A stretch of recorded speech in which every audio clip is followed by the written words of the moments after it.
avui per parlar d'un tema que no és el més agradable possible i que té una certa aridesa, però que en canvi, com ha dit el Joan, creiem que és de màxim interès difondre què està passant amb aquesta qüestió.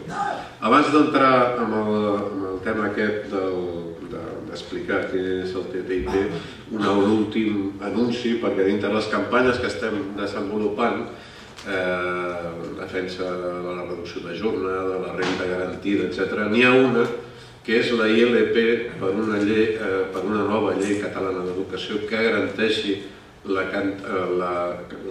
l'educació pública i gratuïta des de la guarderia fins a la universitat, que està amb el rellotge enrere perquè estem recollint signatures per poder-la elevar al Parlament amb el màxim nombre de signatures possibles. Sé que hi ha companys aquí que estan amb els plecs de firmes, m'han comentat que ho digués abans de començar i que durant la sessió que facin córrer els plecs. De fet, veig la revista Cafè amb llet distribuïda per aquí, a la plana del darrere també hi ha una explicació del que és aquesta ILP. I passem a explicar això del TTIP. D'on ve tota aquesta qüestió? Ve, en últim terme, tot aquest tractat d'una iniciativa impulsada per l'Organització Mundial de Comerç.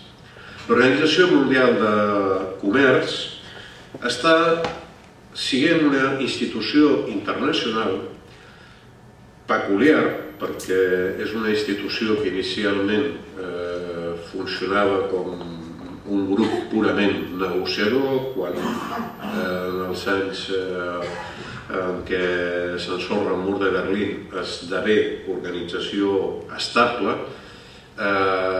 però que se situa fora del marc de Nacions Unides, paral·lela però fora del marc, amb una certa autonomia. I és una institució que està sent utilitzada per les multinacionals i pel poder financer per alterar el poder dels ciutadans amb una pell de bé, sota la cobertura d'una pell de bé. Quina és aquesta pell de bé? Nosaltres som una organització per facilitar el comerç internacional. Per tant, per evitar que hi hagi barreres al moviment de mercaderies. I com es fa això? O com s'ha vingut fent això?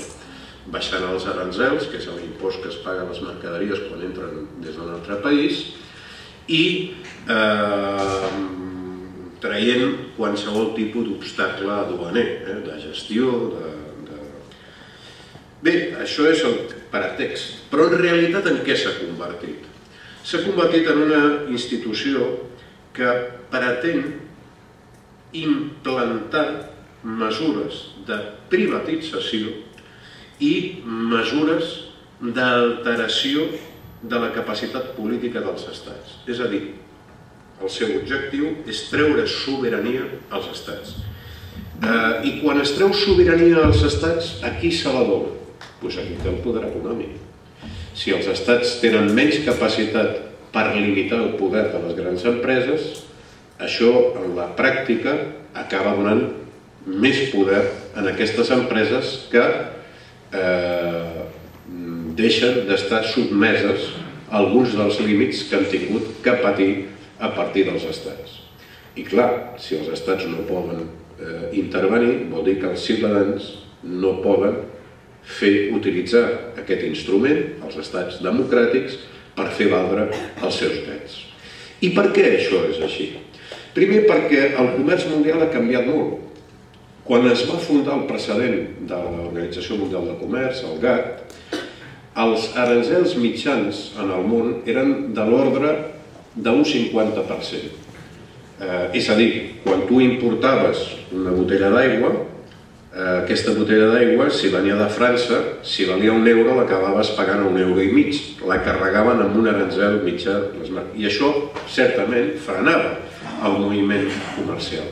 Però avui en dia, els arancels de mitja estan per sota del 5%. Avui en dia els arancels ja no són un obstacle al comerç. Tampoc el que eren les antigues barreres de gestió, les maneres de fer els documents, com es passen les aduanes, perquè això s'ha estandarditzat. Llavors, què busquen? Quin paper té aquesta organització quan el comerç de fet s'ha globalitzat? El que busquen és una altra cosa.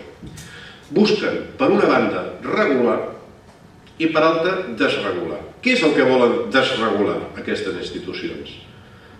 Doncs els drets laborals, en primer lloc, els contractes de treball, la capacitat de l'autonomia dels estats per controlar els serveis,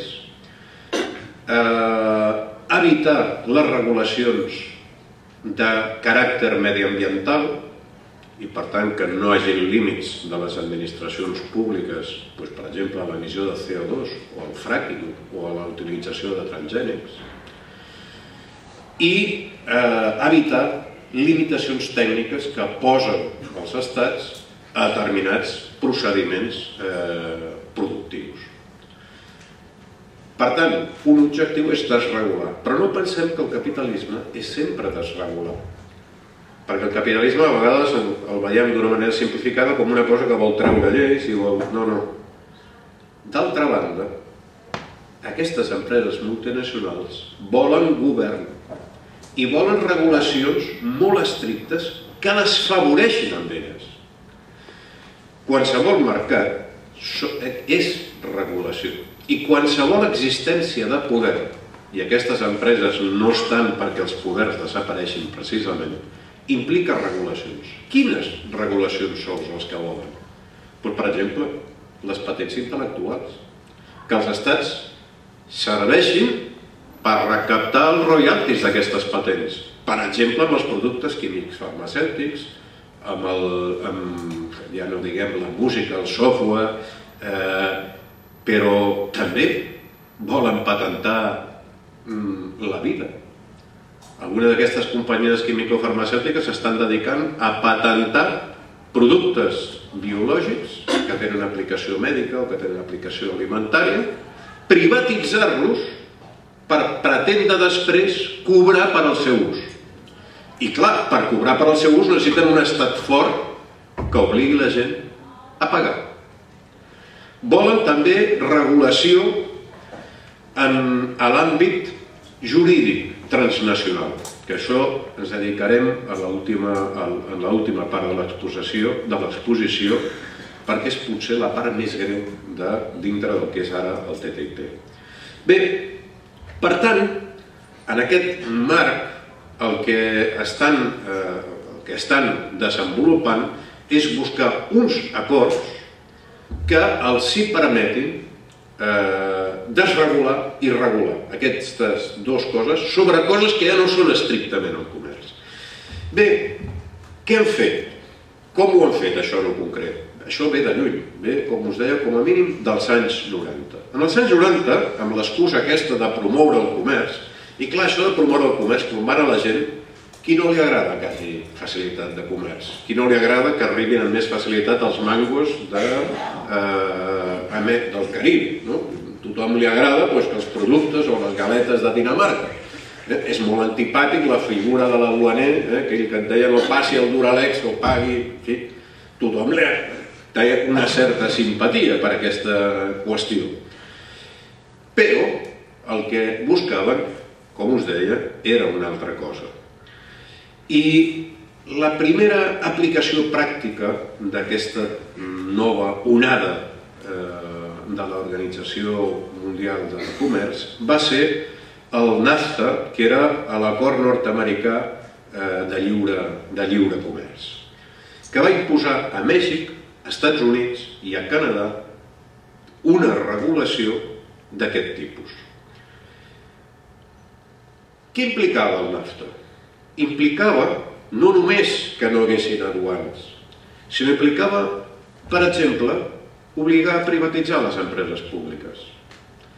Perquè deia, no, si en una activitat econòmica l'Estat intervé, llavors no hi ha lliure competència. L'Estat distorsiona. Per tant, hi ha un servei, la sanitat. Si l'Estat cobreix la sanitat, això ho ha de poder fer una empresa privada. Per tant, qualsevol activitat pública s'ha de situar a l'oferta d'activitat privada. Però això té molts riscos. Podria semblar-nos, i quin és l'argument que donen els neoliberals amb això? És que així serà més barat. Més barat? Observem una cosa, recent. La línia 10 a Barcelona. La línia 10 a Barcelona és una obra pública que hagués pogut fer el sector públic o hagués pogut fer el sector privat. Com estem en un món ja molt privatitzat, evidentment ho va acabar fent una gran o un conjunt de grans constructores que es presenten a una subhasta i diuen fem una oferta per 3.000 milions d'euros i farem el metro. Què passa després? Ja tots vostès saben què és el que acostuma a passar amb aquestes ofertes. El 3 o el 5%, els suborns. I s'acaba donant aquesta obra a un conjunt d'empreses. I el dia següent, i llavors podríem dir, éreu més competitius, no? Si ho van fer per 3.000 milions, vol dir que si hagués hagut un altre que ho feia per 4.000 o per 5.000, és que ells ho feien més barat, o sí. Però què ha passat després? El que ha passat és que després les empreses diuen mira, resulta que en lloc de sorra aquí hi ha pedra. L'obra puja de preu. I resulta que inconcebiblement les autoritats públiques que han subhastat aquella obra per un preu admeten després pagar més. I no un 3% o un 5%. La línia 10 de Barcelona ha costat 3 vegades el seu preu que va sortir a subhasta. I el metro no està acabat. Però les companyies sí que han cobrat 3 vegades. Al privatitzar, us podeu imaginar què passaria si, per exemple, a la sanitat utilitzessin aquests procediments de dir no, vostè a l'Estat pot posar un hospital, però si per al preu que vostè m'ofereix hi ha una empresa privada que ho fa, vostè no té el dret a tenir un hospital públic o una escola pública o qualsevol servei públic. Això és un espai que ha de permetre que l'activitat privada hi entri.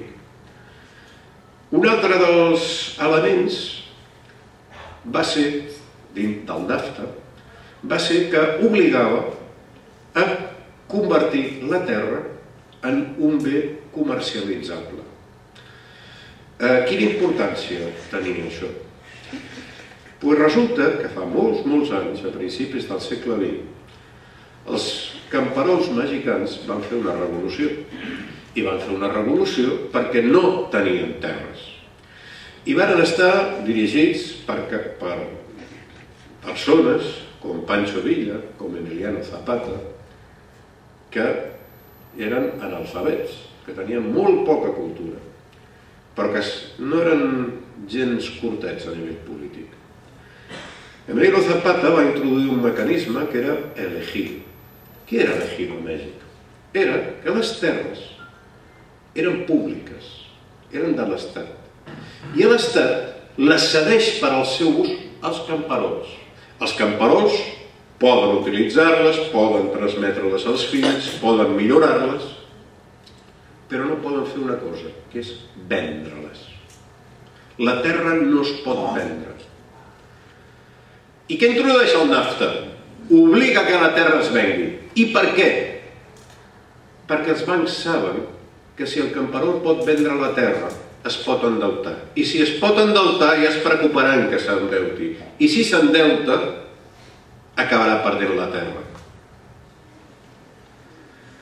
Quan es va posar en marxa el NAFTA, va haver-hi molt poca oposició, en general. Poca oposició dels sindicats nord-americans, poca oposició dels sindicats canadencs, poca oposició dels sindicats i de la societat mexicana, excepte els camperols de Chiapas. Justament la gent més pobra. I explicaven, no, si això serà excel·lent, el NAFTA serà el progrés de Mèxic, portarà el desenvolupament. Que és sospitós que els més pobres dels més pobres El dia que entrava el NAFTA en vigor, s'insurreccionen a Chiapas i es produeix l'alçament zapatista. Sobretot per aquesta qüestió de les terres. Els camperols no volien que les terres poguessin comercialitzar-se. Bé, va semblar que aquesta era una clara victòria d'aquest nou sistema. Només d'aquells milions i milions de persones implicades, només aquells centenars de milers de camperols del sud de Mèxic van ser els únics que es van resistir en aquesta qüestió. I clar, això va animar a l'Organització Mundial de Comerç, a l'OCDE, i van dir, bueno, si això ens ha sortit bé, anem a donar el següent pas.